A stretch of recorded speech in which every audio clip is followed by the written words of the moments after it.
বন্ধুরা আসসালামু আলাইকুম। আপনারা কেমন আছেন? আশা করি আপনারা ভালোই আছেন। আলহামদুলিল্লাহ আমিও অনেক ভালো আছি। আজকে নিয়ে এসেছি কচু, আর এটা হচ্ছে কচুমুখী কেউ বলে, কেউ সজি কচু বলে, তাই আমি আজকে বলছি কচুমুখী। কচুমুখীগুলো খুব সুন্দরভাবে ছিলে নিলাম। এভাবে একটু ছুরি দিয়ে টান দিলে সব পরিষ্কার হয়ে আসে। আরেকটা করে দেখাচ্ছি বন্ধুরা, এভাবে আমি সবগুলো করে নিয়েছি। ধুয়ে পরিষ্কার করে নিয়েছি। আজকে এই সজিমুখী দিয়ে কচুমুখী দিয়ে আজকে আমি মসুর ডাল রান্না করব।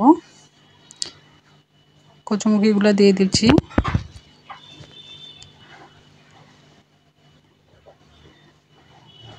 আর দিলাম মসুর ডাল।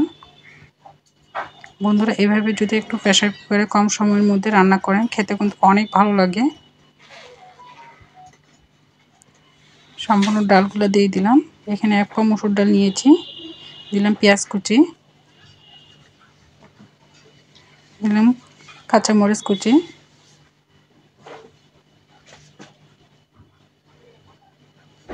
দিচ্ছি স্বাদ মতো লবণ, পরিমাণ মতো হলুদ,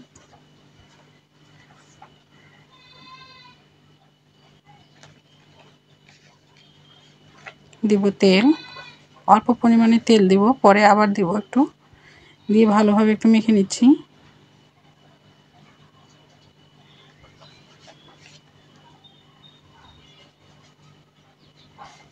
দিয়ে একটু পানি দিয়ে দিলাম।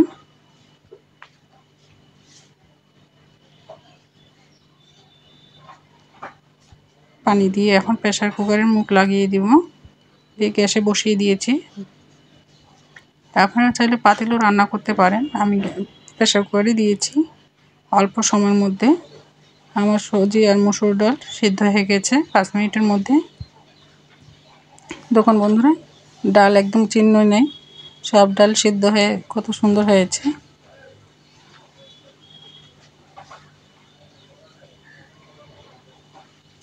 আর এদিকে আমি একটা কড়াইয়ের মধ্যে শুকনা মরিচ দিয়েছি, আবার একটু তেল দিয়ে দিলাম।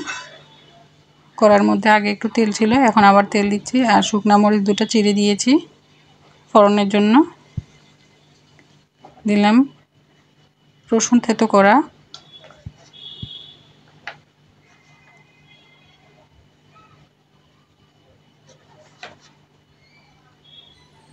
দিলাম 5 ফোড়ন, দিয়ে ভালোভাবে একটু ভেজে নিব।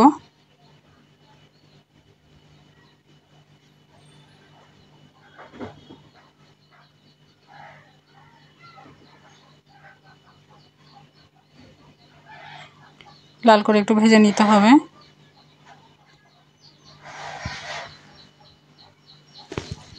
লাল করে ভেজে নিয়েছি বন্ধুরা। এখন আমি প্রেসার কুকারের মধ্যে দিয়ে দিলাম ফোড়নটা। আর অনেক সুন্দর একটা সেন্ট বের হয়েছিল। একটু নাড়ে চাড়ে নিচ্ছি। দেখুন আমার কচুমুখী দিয়ে মসুর ডাল রান্না। বন্ধুরা আপনারা অবশ্যই এভাবে করে খাবেন। কেমন হয়েছে আমাদেরকে কমেন্টের মাধ্যমে জানাবেন।